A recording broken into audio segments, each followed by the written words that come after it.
Guys, dito nagchat sa atin si Pabida. Siya na daw ang tatapos sa 30 kills. G, isa lang. So, pinagbigyan ko pre. Ayan, in-invite natin. Ayun para sabi niya, tara ako lobby bossing para sure win. So guys, sa lobby naman niya. Paglabas ko pre, at pag-invite niya, hindi ko napansin yung custom. Tiyanggalaan na yan, puro computer. Tinginang yan, napagtripan tayo ni Pabida pre. Ito yung hindi ka pwede mag-quit. Kaya dito, chinat ko siya sa messenger. Bad trip pa naman to guys, kasi hindi ka talaga pwede mag-quit dito. Siya lang ang makakakontrol ng settings. So, chinek ko sa TikTok guys kung naka-live siya. At naka-live nga siya. Anong hero niya? Nagpaano ba siya? Nagpaano ako guys, para kahit paano pag-practice ako ng cable. Ayan guys hindi ka pwede mag-quit. Siya lang po ang nakakakontrol ng settings.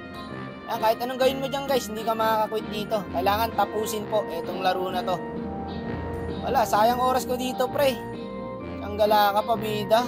Kinat ko siya ulit dito par. Visit ako dyan. Sayang oras guys. Gumagawa pa naman ako ng content. Nagchat sa akin guys.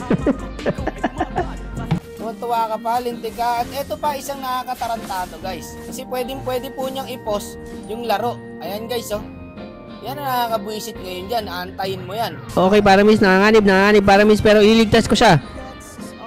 Hindi ko naligtas mga perd. Sorry. Okay, continue. Tuwa siya habang ako sinasayang ko yung oras ko rito. Kaya ako nagpani guys. Kasi alam ko masasayang oras ko talaga dito pre. Kaya para kahit papano, di ba? Practice cable. Ayan, pinos na naman. Paramis nagpakita pero ligtas po siya. Niligtas ko po si Paramis mga perd.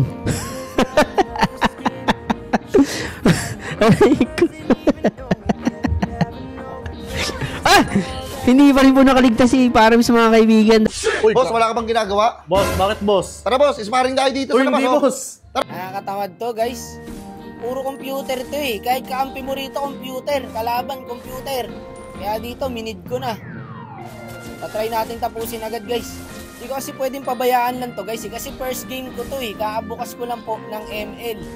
Okay, mukhang pass game po ang ginagawa ni Wakno. Nakikita naman po natin, nakakadalawang tower na po siya sa mid lane.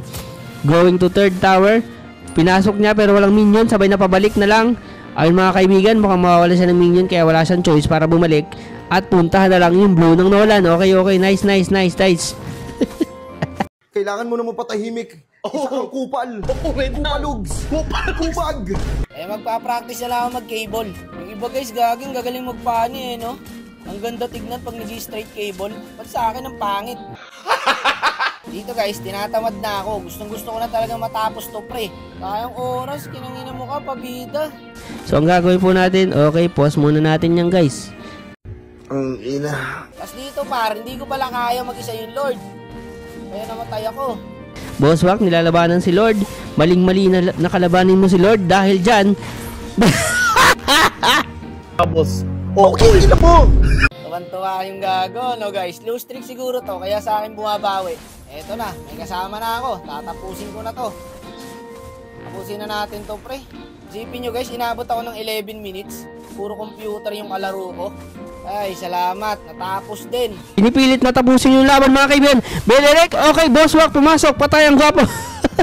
Ba't siya pumasok doon, boss? Oy, yung mga minions niya pala. Kaya pala. Plano niya pala yung kasi yung mga minions. Ini-end na yung laban. Yun lang. Maganda pa rin nangyari din, Boss Wak. Dahil dyan, panalo kayo ng team nyo.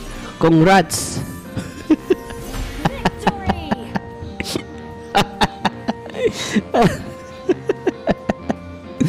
Araw. Wala. Ano kayo masasabi ni... MVP ka naman, Boss Wak. Okay na yan. Sabi niya dito guys, congrats, advance ka sa finals. Advance to finals ka.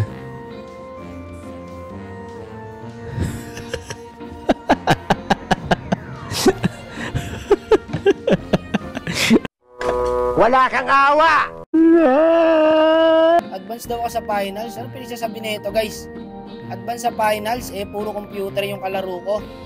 Tingin mo ka, nag-enjoy ka. Sige, babawian natin to guys, hintayin nyo lang.